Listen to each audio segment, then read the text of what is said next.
everybody. I'm Karen Hartglass. You are listening to It's All About Food. And today I am going to be talking with Brenda Sanders. I had Brenda Sanders on the program about 4 years ago. We were talking about her Better Health, Better Life program.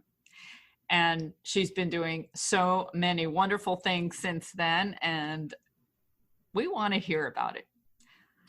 Brenda Sanders is a vegan food justice activist, and we're going to hear about all the projects she's been involved with in the last 4 years. But most importantly, something new is happening called Veguary. Brenda, welcome to It's All About Food. Thank you so much for having me on the show again. Yeah, so I read about you a lot, and I always think, oh, I want to talk to Brenda again because she's just awesome. And I see you as someone who sees a problem and then just goes after it. And I don't know what goes on in your head dialogue, but I see you as someone who believes that you can just do it. Yeah, I've always been that way. And, you know, people have always sort of been in awe of that. And just wondered, I remember years ago, when I was probably still in my teens, somebody literally asked me, like, what makes you think you can do that? And it was like an honest question. It was like, why do you think that you can do that? And I honestly just didn't have an answer. I was like, because I just think that I can. Because you can. And then I do. So yeah, well, I don't want to mess that up at all because it's a wonderful gift. Thanks. Somehow we've got a lot of things to fix. We have a lot of things to improve on this planet. Yes. But I would like children to be raised to believe that they can. You know, just like Obama used to say, yes, we can. And that needs to be a dialogue, an inner dialogue all the time. Yes, we can. We can. Absolutely. I think we've heard a lot that we can't, and that has really stifled a lot of creativity and maybe put the brakes on some good work that needs to be done. But that's not you, and I want to celebrate you and talk about all the wonderful things that you've been doing. So when I last talked to you, you were doing Better Health, Better Life. Right. Yeah. So Better Health, Better Life was the very first initiative, and it sort of has morphed into some other things since then, as I have grown and as I have evolved through this work and sort of learning more about just what's going on in the world and what the needs of my community are. And so through Better Health, Better Life, I was basically going out and doing these free plant-based cooking demos because I had learned about all the like huge health disparities that existed in my community, like the communities where I grew up, which are, you know, low-income Black communities, and just how staggering those numbers were. And I already had access to all this information about the health benefits of plant-based eating, and I had grown up watching all the adults around me get sick. And once I made the connection between the way that we eat and our health, I just felt like I needed to go out and do something about these disparities. And so I just sort of single-handedly started going around to anybody who would have me, you know, any community center, church, anywhere, people's homes, and just started to teach what I knew. And then as I grew and as I learned more about the needs that people had, I started to develop programs. Like education programs, workshops, classes, things like that. I would bring in experts to talk about the different aspects of, you know, health and wellness and plant-based eating. And now I sort of just have so much going on and you know, well, a little bit less with the pandemic. But prior to that, there was just like so many things that I was working on, and just kind of this dynamic community that had been built. And so so a lot of that now has actually been sort of transitioned to the virtual world, but we still have quite a lot going on. So I'm excited about that. Lovely. So now you're the executive director of Afro-Vegan Society. Yes. And I'm reading, it's a nonprofit organization that provides resources to people in marginalized communities to assist them in transitioning to veganism. And you have this new program. Have you done it before? Veguary? No, I have not, even attempted to do anything this huge. Veguary was sort of the brainchild of, I work with a team of other women with Afro-Vegan Society, and we were just wondering, like, what can we do during Black History Month that will make an impact and sort of make a difference.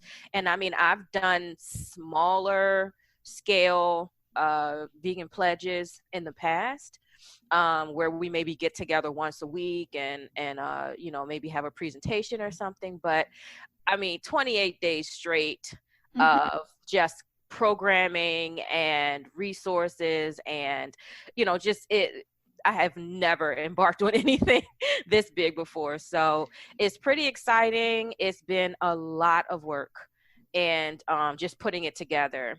And it's just going to be the most amazing program. Well, February is probably the best month because it's the shortest month. Right. So well, I mean, thank goodness. No. For you. Yeah, just kidding. So I just want to say that I believe in a universal consciousness where we all put things out to the universe, and that's how we can advance, and that's how we can also move backwards, depending on what everybody's putting out in that bank somewhere. And I felt the Veguary. I felt it. We were talking 2 weeks ago on this program, 2 or 3 weeks ago, about Veganuary. And that's been going on since about 5 years now, 6 years, and very, very popular. And my partner Gary and I were talking about it on the program, saying, well, what about February? And we started just improvising, brainstorming names, and we came up after a bunch of ridiculous names, Veguary. And then shortly after that, I read that you were doing Veguary. So my mind was blown. It was just like I don't know, I heard you. Just picked it up out of the ether. Yeah, I've never talked about Veguary before. So that's so interesting. Wow. I believe in Veguary. Well, thank you. Thank you so much.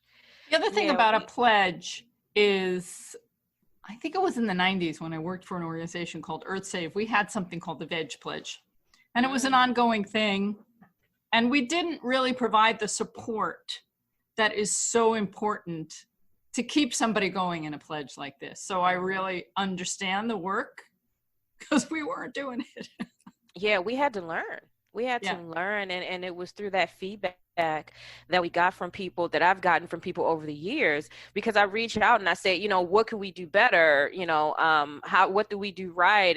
And what could we change? People, it's not that folks are so much afraid of embarking on something new. For a lot of people, that's actually exciting, but it's like in the thick of it. When they may be getting negative feedback from family or, friends or coworkers, or if not that, then just all these influences coming in that are sort of interrupting their resolve to do this. It's very helpful for them, and we've gotten this feedback over and over again, that to just have a sense of community and to have access to information consistently, like, over the course of the whole pledge, that sort of refocuses you and regrounds you in your commitment. And so that's what we wanted to do. The thing that I learned was when someone signs up for a pledge or posts something on Facebook that they're going to do something, whatever it is, it's a commitment, and it's like a kick in the butt. It's extra motivation, it's incentive. And when you sign something, maybe not manually sign something, but digitally sign something, whatever, or post it, you're committed and it helps you stick to it. And that's why these Mhm. pledges are important. Yes. Yes. It makes it more real than if it's just in your head, Yeah. like a decision that you made in your head. It's because somebody else knows and keeps you Yes. accountable. Exactly. And somehow that matters to us because we are meant to be in community. Yes. Okay. So what can people expect during the 28 days? So we have a few points of connection that we've set up for folks. For people who are really into social media, we'll of course be broadcasting through all of our different social media platforms. We'll be putting out information. We're going to be highlighting a Black vegan trailblazer every single day of Veguary, historical through today.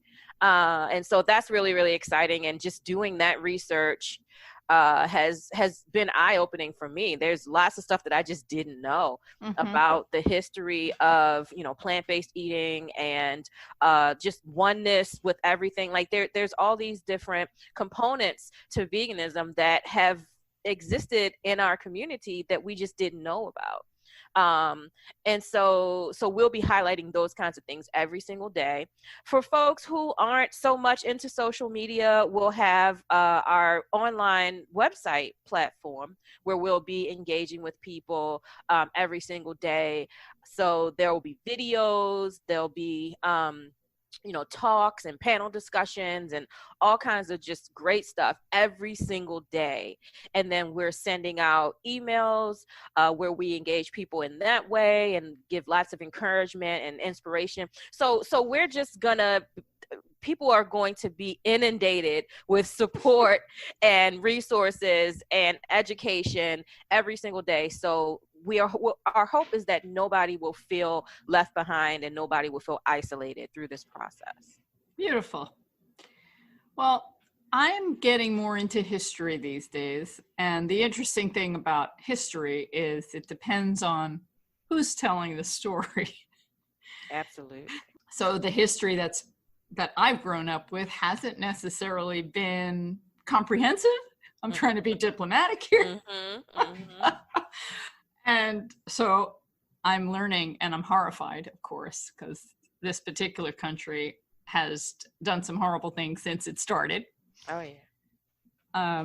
And so we're all talking about it now. And some people are hearing it and some people aren't. And we need to do more of that. So anything that promotes history, Black history, I'm going to be focusing more in February on that because it's really important. I was listening to the 1619 podcast by the New York Times and then the Nice White Parents podcast from the New York Times. And they just horrify me, make me sick to know that this is my history, our country's history. And I'm breathing better now that Joe Biden's president. Oh, I'll tell you what. I think a lot of us are. Yeah. And we have so much work to do. What you're doing is so critical and so important, and getting people back to eating right. Because at one point, generations ago, we were eating right. Right. All over the planet. And through all different kinds of reasons, some of them are pretty awful, we're not eating right. And it puts the blame on a lot of communities, and it's not their fault. Yep. And it just takes somebody to say, I can do this. That's what I love about you. Have people signed up already? Are you getting a good response?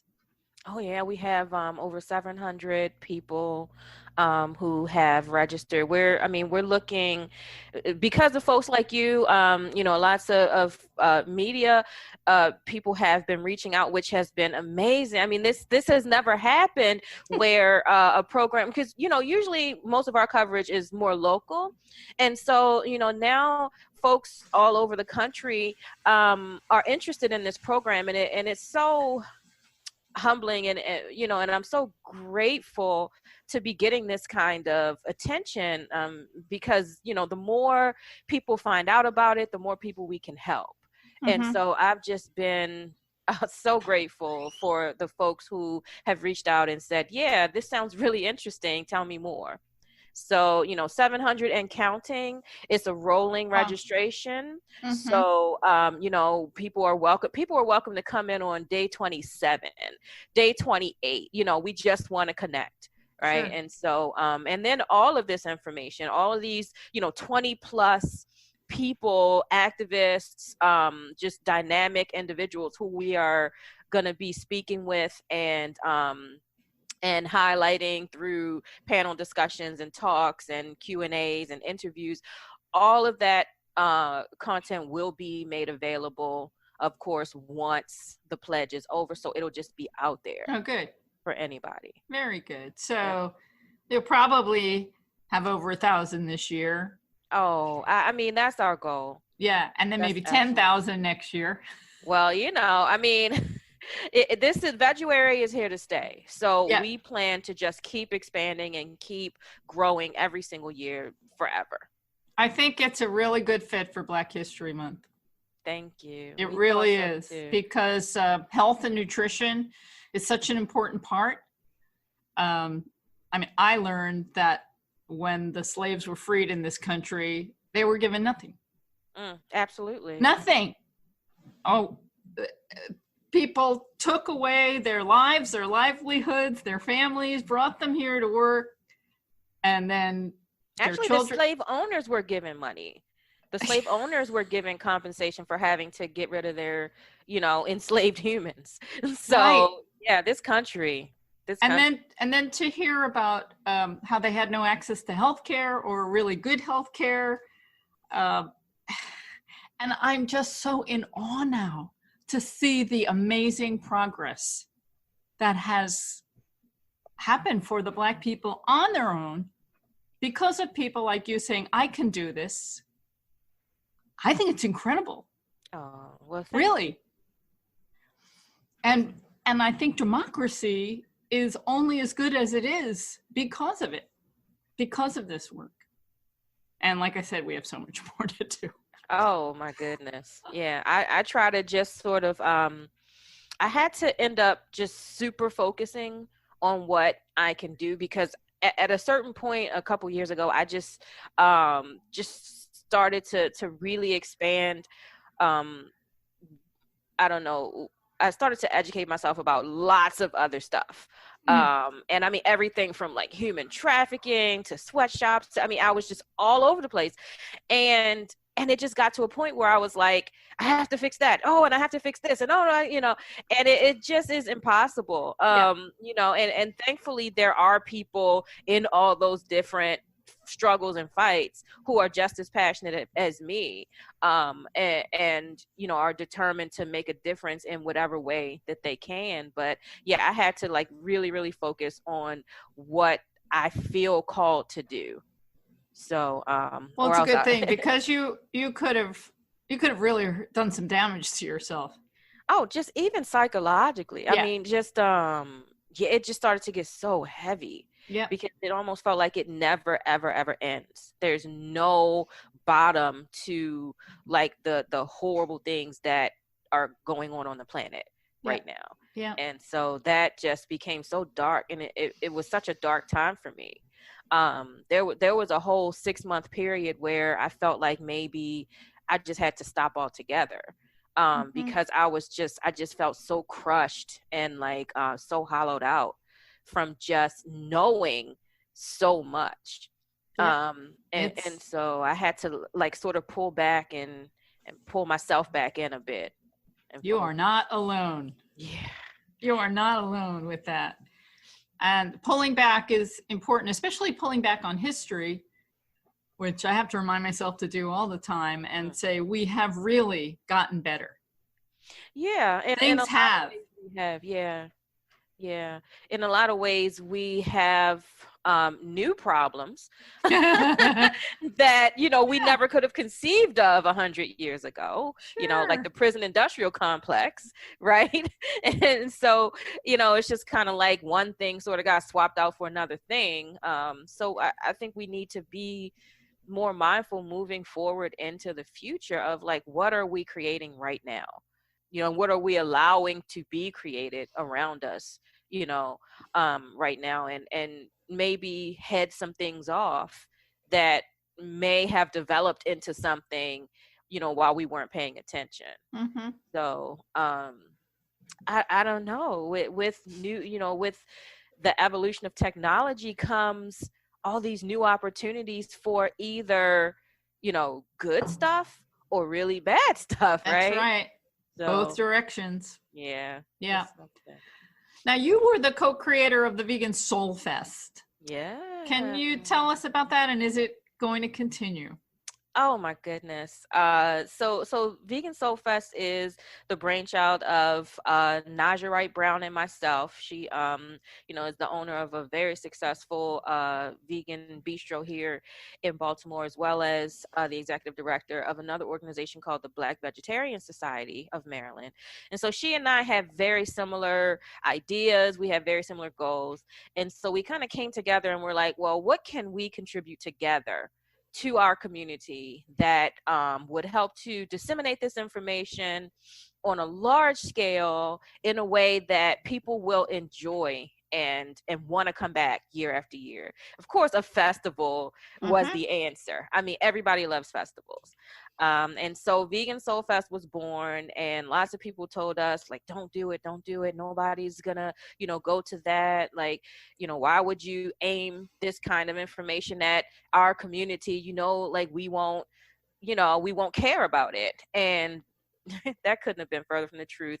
We weren't able to do Vegan SoulFest in 2020 for obvious reasons, but in 2019 we got 13,000 people who came out, and so it's like not a small deal, and that was our 7th year.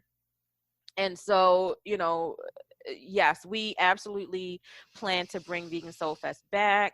We are keeping our ear to the ground, with the city to sort of get a feel for when it will be safe to do it again. And in the meantime, we are brainstorming. We're connecting with other folks who can help us to take this humble festival to a whole other level. I have like high expectations for Vegan SoulFest to become like, one of the quintessential festivals in the country, one of the like most popular people coming from all over the country and all over the world. So we're trying to figure out, how do we move into that space? I want to say that I'm not happy about the coronavirus. Duh. But, but it's really given a lot of us an opportunity to do some work that we put off and focus on things we really want to do and take this time to prepare. Prepare for when we can come out of our cocoons and fly out like butterflies and do some amazing things. Absolutely. So I have some gratitude for that. Yeah. We were forced to slow down. And for a lot of us, I'm sure you can relate, that was really necessary. Yeah. You also have the Greener Kitchen. Yes. And is that still going on with COVID? Yeah. So, So the Greener Kitchen, deli. Whew. So Take a breath. I never planned to get into like the food business or like the restaurant bit. Like that was just never a goal of mine. Every single thing, every project that I've started on has built on the last thing. And so in getting feedback from people, initially it was just like, oh, we want to give people information. And then we would give people information and they would say, oh, but, like we need something more practical. Like, we need something more hands-on, like teach me how to do this. So then, the workshops, the hands-on, workshops and demos became a thing, because it was like, okay, not only do people need information, but they need a more practical, sort of interaction. So then we started doing that. And then at that point they were like, yeah, this is all great, but we really don't have access to these foods. And that was heartbreaking, because I know what that's like. I mean, I grew up, in the projects of Baltimore City, we were always food insecure my whole life. So I've actually experienced real hunger, and just the fear that there won't be food. And so, reconnecting with people from the communities where I grew up and realizing like this hasn't changed.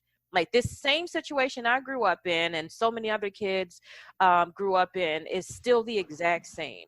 And so I got together with some folks who, were just like plant-based chefs, just food, people who were just lovers of food and cooking and preparing plant-based dishes. And I was like, let's make some vegan food that people can afford. And I mean, obviously there's like beans and rice and like canned veggies and stuff like that folks can afford. But, some of the like substitutes, some of the things that sort of fill in for the things that you're giving up, they're completely inaccessible to low-income people. Who's taking care of a family of 3 or a family of 4 or a family of 5, can pay $8 for a few burgers, like a few plant-based burgers that won't even feed their family.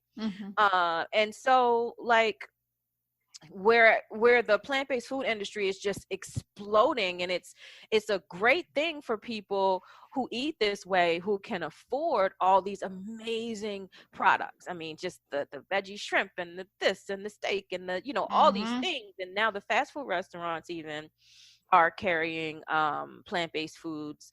For the folks living at the furthest margins of society, it's still completely inaccessible. And so I was like, we have to do something about this. Not only do we need to develop products that will fill in these gaps for people, but they have to be affordable. They have to be comparable with what they're already eating. And so, we just got into the kitchen and we started to just play around and with recipes and formulas, and we developed this whole line of plant-based products that it was just literally, we just wanted the people in Baltimore communities to have access to this food. That was the whole goal. So it was never like, oh, we want to be some national, company. We want to be in every grocery store. No, we just wanted for people to be able to come and get, some veggie grounds, or, some shaved steak, or some soy cheese, or, whatever. And so we developed these products. They are, the price point is right down around like, Kraft and, Wow. these other, it wasn't easy because we also had a commitment to making sure that the foods are healthy. So that was huge, just making sure that it's not full of a lot of artificial ingredients, which are very cheap. Sure. And so we just had to sort of, sort of walk the line between making sure that everything was affordable, but also making sure that it was healthy and nourishing for the body. And we did it. And it's just been, we were just selling the stuff just whenever. So if we had an event, we would make sure we were fully stocked and people would just buy the stuff and they love the stuff. And then they just started demanding, like, we want this all the time, like you only have events once or twice a month, but we want to be able to get this stuff weekly. And so they dragged me kicking and screaming into, the food business.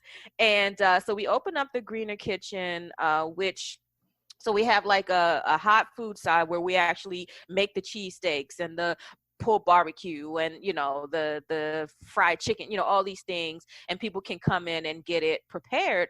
But we also, sell the stuff that they can take home and cook for their family. And that's the stuff that's like super affordable. And, just making sure that, we're providing recipes, we're providing, all these resources so that people can realistically start to transition these foods into their diets. So I'm fascinated by this, and I'm wondering how do you do it? Because you have a space, right? There's rent? Is everybody volunteering to that make this part food? sucks. Are you paying people? Yeah, no, oh, it's terrible. No, Because that adds to the cost. yeah, no, the pandemic has been just such a blow to us, and so, you know, luckily, because we did have to shut down the retail side, but luckily we were also selling wholesale, like selling our products wholesale to restaurants all around Baltimore. Wow. Because they wanted, you know, these amazing vegan products, and so a lot of our products are the vegan option at restaurants all across Baltimore. And so when we did have to just sort of put the retail side on hiatus, the wholesale sales have kept us going. And no, it is not I mean, I'm volunteering, obviously, and I probably will forever, but you know, we do have employees where we're able to maintain our employees, you know, with doing the wholesale production. And we are actually getting into the process of doing a grand reopening, but this time we want to really expand the market. So we're not just going to be the Greener Kitchen Deli. We're going to be the Greener Kitchen Deli and market. And we want to have produce that's locally grown, you know, at urban farms around Baltimore City.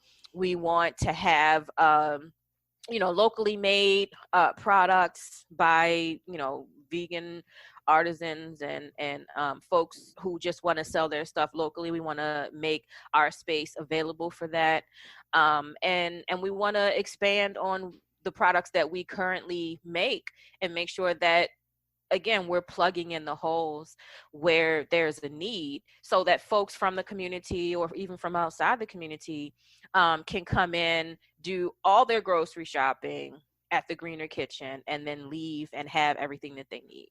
So that's pretty exciting.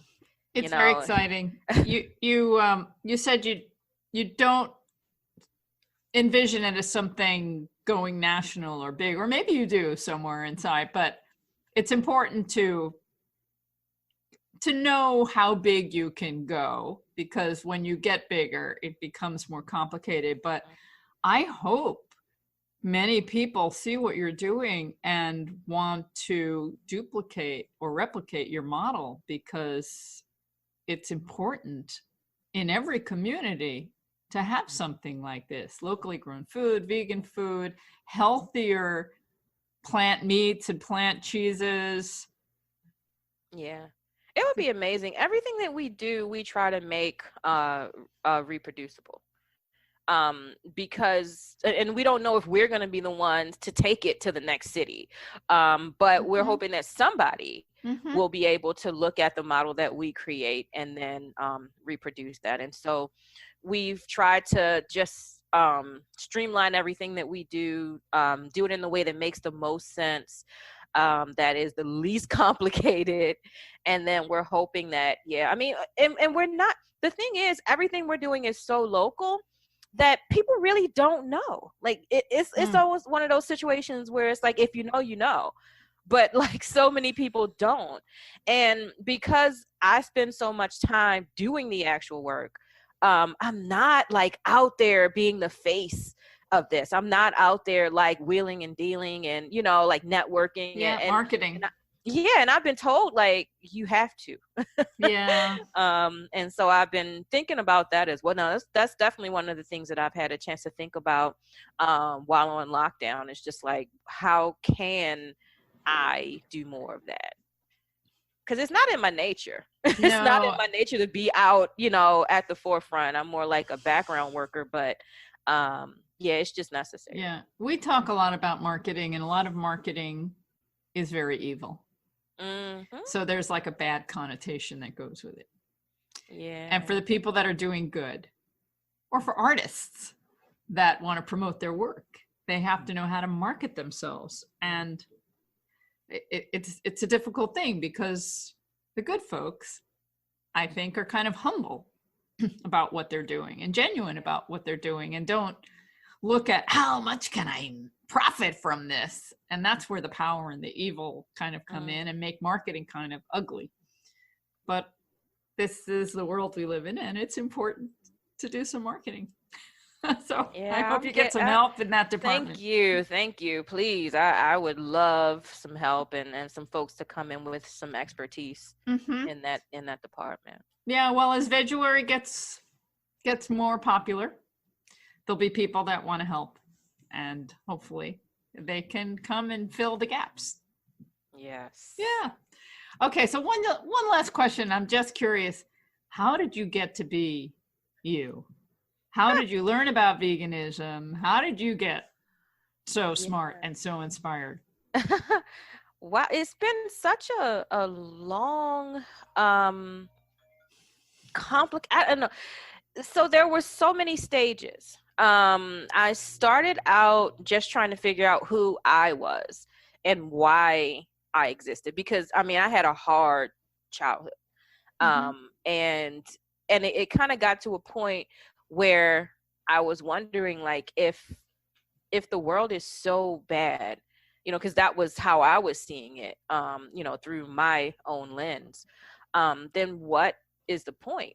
Like, why should people have to go through so many terrible things? And so I was trying to find myself and just trying to figure out purpose, you know, what was my purpose in life. And I think that was the first part of the journey. I came across some information about like the sacred body and you know, your body being a temple and being one with everything around you, and that sort of resonated with me for whatever reason. It wasn't anything I was raised with, but when I came across that information, it just felt right to me, and so I started to explore that. And that's sort of where the influences about veganism and like sort of plant-based eating and all those things came into play.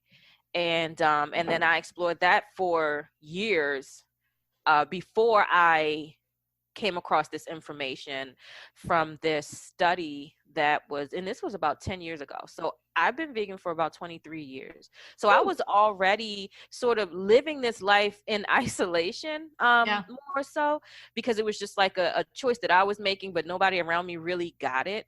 And so it was just something that I was doing and felt good about.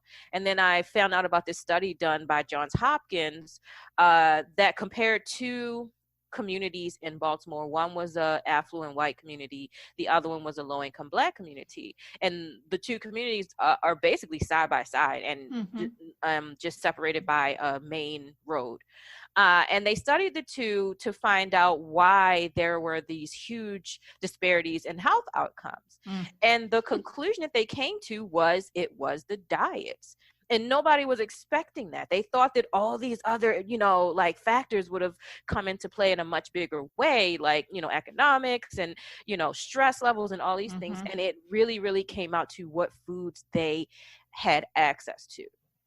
And there was like a 20-year difference in life expectancy between people in these two communities. The ones in the affluent white community, of course, living 20 years longer. And when I found out about that, I had already been eating differently for a decade, and I thought, you know, I have to do something. I didn't have any other option. I had this information that could help other people, and I had to get it out there to as many people as possible. And so that's when I became an activist. Although, you know, I've always had that energy. I like staged a protest in kindergarten. So, but you know, but I, like I wasn't, we had to share cubbies, but there were enough cubbies for all of us to have our own cubby. And so there was this whole row of unused cubbies, but we had to share and squish our stuff into, you know, in with another kid. And I just started to like organize the other kids and say, look, this doesn't make any sense. It's not fair. And so, so yeah, I organized my first protest. How did that go? Age of 5. Yeah, so it didn't work. Because adults are terrible, and it's a very oppressive system. You know, ageism is terrible. It goes, you know, in both directions. Ageism is terrible. And so we didn't get what we wanted, but you know, that spirit was always there for as long as I can remember. Right. And I've always sort of gravitated towards people who were less fortunate, which, you know, for the longest time was pretty hard to find. You know, when I was so, you know, like my situation was so bad. So when things started to turn around for me, there was no other option but to always help people who were worse off. And so that's a big part of my activism as well. It's just recognizing that I have this privilege, the privilege of having information, even of having been exposed to new information that other people may not have access to unless I go and, you know, give them that information. So yeah, I mean, it's been a long road, and I've learned so much and evolved so much through this process. So, I'm glad you figured out what it was you were supposed to do. Yes, it's a blessing, and it's something that I'm really grateful for, because, you know, when I didn't have a purpose, I was a very miserable time in my life, and there's so many people who are miserable right now because they don't know where they fit. And so, yeah, I'm grateful for that. All right. Well, I'm wishing you tremendous Veguary success. Thank you so much. Yeah. I appreciate being on the show. This is great. You're welcome. And I'm going to check it out. I may even sign up for Veguary. Oh, please do. And we need, you know, all kinds of folks. I mean, even if somebody already knows a lot of the stuff, you know, that we're going to be teaching, just that encouragement for folks who are just starting out is going to be so helpful. So yeah, folks can go to Afro-Vegan for more information. Afro-Vegan I will link that to this program. And Brenda, thank you. Thank you so much for making the time to talk to me and for being you. Oh, it's been great. It's been great. I appreciate you. Yeah. Okay. And one day I'll give you a hug. Yes. When the world opens back up and we can move around again, that would be awesome. Yeah. Baltimore will be one of my first destinations. I've been wanting to go for a long time. I've been to Baltimore, but I had it on my list for the last few years to go back and haven't, and I will get there. Well, there's some amazing vegan food waiting for you at the Greener Kitchen. Yeah. I can't wait to try it. Yes. Do you deliver? Okay. No, not that far. Of course. All right. Take care. Be well. Be safe. Thank you, Brenda Sanders. Much. All right. Bye. Bye. That was the awesome Brenda Sanders, everybody. And I hope you go to the Afro-Vegan and sign up for Veguary. I did. And the first offering on the Veguary Facebook page is the Health Benefits of Plant-Based Eating panel from Navcon, which was sometime in 2020, with Dr. Milton Mills, Dr. Baxter Montgomery, and Dr. Celeste Palmer. I haven't watched it yet, but I plan on doing it because there's supposed to be one thing every day, and I don't want to lose track. I don't want to get piled up with too many things to do. So I think I'm going to check that out tomorrow, along with whatever else they're adding, and just try and keep up for all 28 days of February's Veguary. I really have to think about it when I say Veguary. And who remembers when Gary and I were brainstorming about what comes after Veganuary in January? We came up with Veguary, and here it is. And speaking of here it is, Gary Mattei, here he is. Hey, I'm back. Oh, I'm so happy to be back. I almost didn't make it. There's so much snow out there. It's coming into the responsible eating and living headquarters. It's moving right through our office and coming into the studio with me. Snow is everywhere. Woo! Oh, Brenda Sanders. Wow. That was a great interview. Thank you, Gary. I really enjoyed that. Brenda is awesome, as you said. Owner of the Greener Kitchen, which I can't wait to try when we're in Baltimore. There's some good eating for vegans in Baltimore. A lot of good eating in Baltimore. Yeah, so lots of snow. And, a constant complaint from me, spewing from my chapped, weathered, and cracking lips this time of year, is my detestation for the snow and anything that is related to winter, especially here on the East Coast. Winters can be, you have to admit, they can be harsh. Wind, ice, the smell of salt from garbage trucks converted to snowplows. I'm no one you want hunkered down with you in a snowstorm. I just freak out because I'm from California. But I just want to say that what happened yesterday made me, and I didn't think this was possible, not only fall in love with you for the 400 millionth time all over again, but it made me fall in love with the snow. No, I don't believe Yes! Because of you. Because you know what you did? And please don't sing it. Please Would you don't. like to build a snowman? Oh, you sung it. Why? Why are you so cruel? Seriously. No, you sing it well. We went out to our terrace, which, as I said, is covered with snow, and you built a snow person. Yes. So amazing. So much fun. And I just watched you in awe because, again, from California, we didn't build many snow people unless we went to Tahoe to ski. And when you're skiing, who wants to bother making who wants to build a snow person? peoples? But you are such a professional. You actually rolled the snowball into this big, giant ball like they do on the cartoons. It was crazy. That's how you do it. I never knew that. And what's amazing is it's just like riding a bike. So I haven't done in the this. snow? I haven't done this in a long time, but I know how to make snow people, and you just roll the ball until it gets bigger and bigger. It was a little challenging because our terrace isn't too big, but you could jump off the terrace now, and you would land in this big, giant fluff down there. There's so much snow. Let's not try that. No.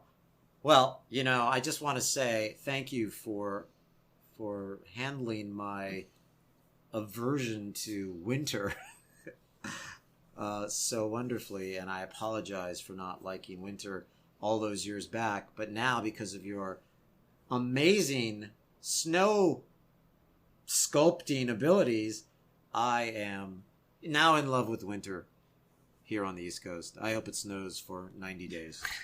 I don't believe you, but it's true. Sweet. Yeah, it's true. It's true. It's true. It's true. And I bet there's snow in Baltimore too, right? Probably. The other thing that I don't think is true is you don't get chapped lips. I'm the one who gets chapped lips. Well, I was trying to be poetic. Okay, and speaking of chapped lips, I just want to mention I cannot live. Yeah, we have to talk about I cannot live without chapstick. And what products you need for winter. I use Soothing Touch. Soothing Touch. Soothing Touch. It's vegan. It's mostly organic. You would think this is a commercial, but it's not. We get no kickbacks from Soothing Touch. No, and I love it, and it comes in some tasty flavors. Right now I'm using the pomegranate lip balm, and then I like the lime and coconut. They're really tasty, and they're saving my lips. Yeah, so that's a vegan product, because a lot of times if you're trying to go vegan or plant-based, you don't want to buy any products that are made with animal products. Well, a lot of the chapsticks have beeswax. Right, and that's kind of an area where we need to maybe bring it up again. Sure. A lot of products are made with beeswax, and for someone who is trying not to exploit animals or any living creature, beeswax should not. Right. I didn't think I was going to talk about this, but here it is. Once again, these things just come up and we talk about them. Important. Yeah. I think. So it's not as big an issue as the 60, 70 billion land animals that are tortured and abused, the cows and the chickens and the turkeys and the pigs. Okay, that's the biggest issue, and we want people to stop eating meat, and we want people to stop drinking cow's milk and goat's milk and animal milk in general. But there are other things like honey. Yes, dear. Like bees products. Products from bees. And this isn't as detrimental to the environment, but it is kind of cruel to the bees. I prefer not to use beeswax because I would prefer to leave all those bees alone and let them do their thing. Bzz. Collect their honey, eat their honey, save their honey, do whatever they need to do with it. I'm not into that. And in the wintertime especially, there's a lot of people who grow bees and exploit them for their products and then don't want to maintain them in the winter, and so they burn them. Oh my gosh, you're kidding. That's just heartbreaking. Yeah, there's Burt's Bees. They have a lot of Chap Stick products, and they use bees. Right. So this is called, again, what is this? This is called Soothing Touch. I'm loving it. There are lots of different vegan chapsticks, but I find that you have to buy them either online or in a store when you find them and buy a lot of them. Because you don't always find them. And then when your lips are chapped and you run into a health food store or somewhere, it's really hard to find a vegan chapstick. I think that was necessary to discuss because I think that a lot of folks are going to be going out and buying some chapstick. Oh, chapped lips are the worst. Especially in winter, right? Oh, the worst. So anyway, that snow person you built yesterday cured me. Oh, good. Of my... Do you want to build a snowman? Oh, no, don't! There's going to be some royalty problem here if you keep singing that too. Oh, that's true. No, I'm kidding. Like they care. Yeah. Like they care. Care? So it's February. Yeah, February 2nd. February 2nd. And it's your dad's... It's my dad's birthday. And my maternal grandmother was born on February 2nd, That's a fabulous story. Your father passed away, oh gosh, almost 4 years ago. 4 years ago Well, now. 3 years and a few months, yeah. Right. November 2017. And today is his birthday. How old would he have been today? 93. Hal he would be Hartglass. 93. Hal Hartglass. What a great man, Hal Hartglass. You know, if he was alive today, he would be shoveling his driveway. Yes. We talked about that. We don't even own a shovel here at Responsible Eating and Living headquarters. We need to get one. Well, because the snow. I'm segueing here. So I'm talking about my dad, and he was always really good at shoveling the driveway. But they warn us, shoveling is a very physical and difficult activity and very hard on the heart. And it's Heart Health Month. Right. Another brilliant segue, Karen. Yeah. In addition to Black History Month, it's Heart Health Month. And Valentine's Day is coming up in the middle of the month. And when we talk about heart health, it's the same song.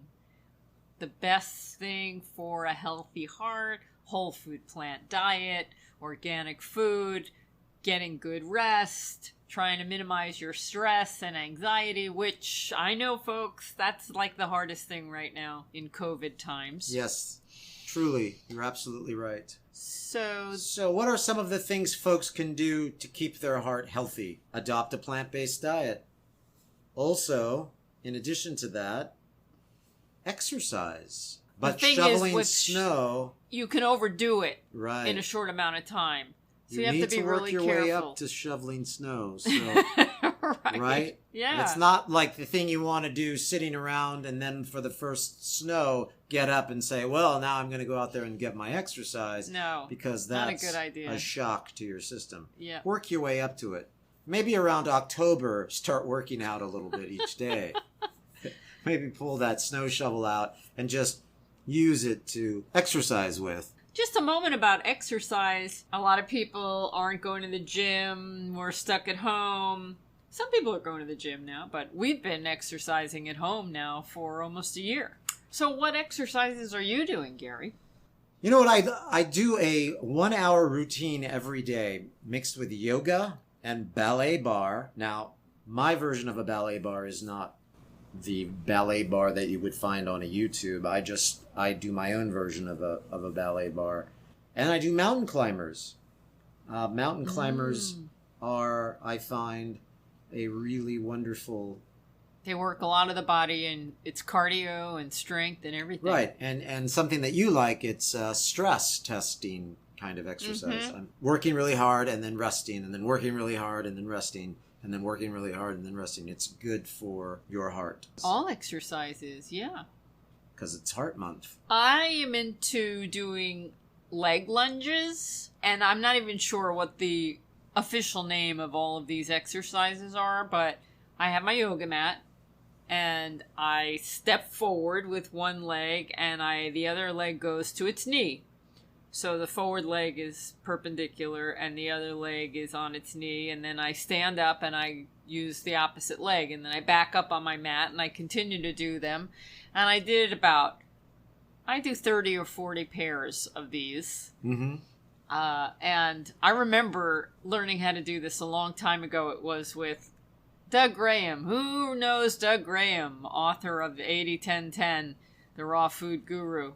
I was at some event and doing one of his routines, and we were doing these leg lunges across the floor in the room, and I was like, uh-oh. They're difficult. They're hard. So I like to do them.